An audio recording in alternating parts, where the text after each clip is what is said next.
Okay, so you want to know how the top 1% of OnlyFans creators are marketing themselves without going viral? Like, no dancing in a banana costume, no trending TikTok sounds, no llama fights in the background, nothing, just good old-fashioned strategy.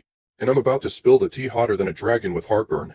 So buckle up, Buttercup, because whether you're brand new to this or you've been in the game longer than Wi-Fi's been around, I promise, this is going to blow your beautiful brain in the best way. Now listen, first things first, the biggest OnlyFans stars? They are not just selling spicy selfies. Nah, they're marketing experiences. They're building empires. They're out here crafting entire ecosystems of attention, like digital farmers planting content seeds in a dozen gardens that all lead back to one deliciously monetized orchard. And guess what? You can do it too, even if you've got 0 followers, a flip phone, and a dream.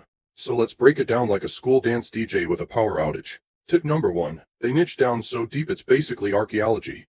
They don't say, I'm a spicy creator. They say, I'm your punk rock gamer girlfriend who sends memes with every message and will roast your favorite anime. Specific is magnetic.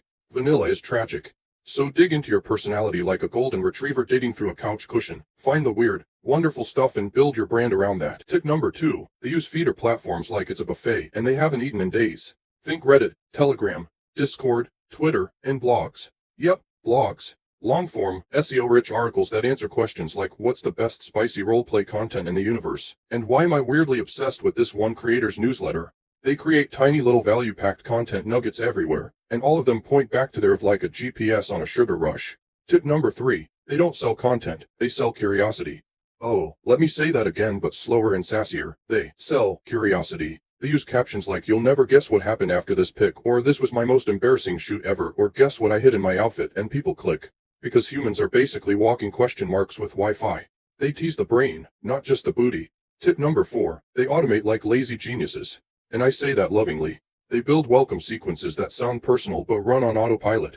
Their DMs are layered with chatbots that feel like talking to your internet crush. They drip feed content using schedulers so they're sipping smoothies while their campaigns are converting.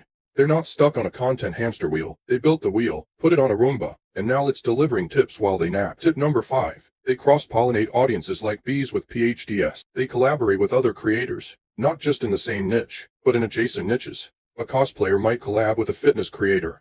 A foot model might cross-promote with a sock subscription box. A spicy comedian might team up with a tarot reader. It's content meets creativity meets chaos, and it works. They're borrowing credibility in audiences like it's Halloween and everyone's swapping candy. Tip number 6. They gamify everything. Think challenges, polls, unlockable storylines, mystery boxes, or choose-your-own-adventure content. They turn subscribers into players, and suddenly every click is dopamine. They're not just viewers, they're invested fans. And the more fun you create, the longer they stay, the more they pay, and the more your content becomes a habit. Tip number 7. They treat marketing like foreplay. No, seriously. They warm up the audience. They build tension. They drop breadcrumbs. They don't shout, here's my link, click now. They build stories. They use email. They tease new drops. They build waitlists for new content launches. They make the act of subscribing feel like being led into a secret treehouse club. It's a vibe. Tip number 8. They build off-platform empires. The real ones are growing email lists, private texting lists, school communities, and even coaching businesses. They're taking all that attention and turning it into long-term assets. Because if it's a platform, you don't own it. If it goes down tomorrow, poof goes your back. But your audience list, that's yours. Forever. Like a loyal dog, or your childhood trauma. And finally, tip number 9, they get help. Nobody does this alone, not the smart ones, anyway. They hire writers, marketers, funnel wizards, and nerds like me to help them turn hot into profitable. They invest in learning, in strategy, and in mentorship because they know that cute selfies alone won't scale them to 6 or 7 figures. They treat their like a business. Not a hobby, not a hope, not a hustle, a business. And guess what? If they can do it, so can you. And if you're sitting there like, phew, this is a lot, don't worry, friend, I got you. You don't have to learn all this alone. You can book a call, join our school crew, or work with me directly, and I'll help you build a brand that prints money like a unicorn at a vending machine.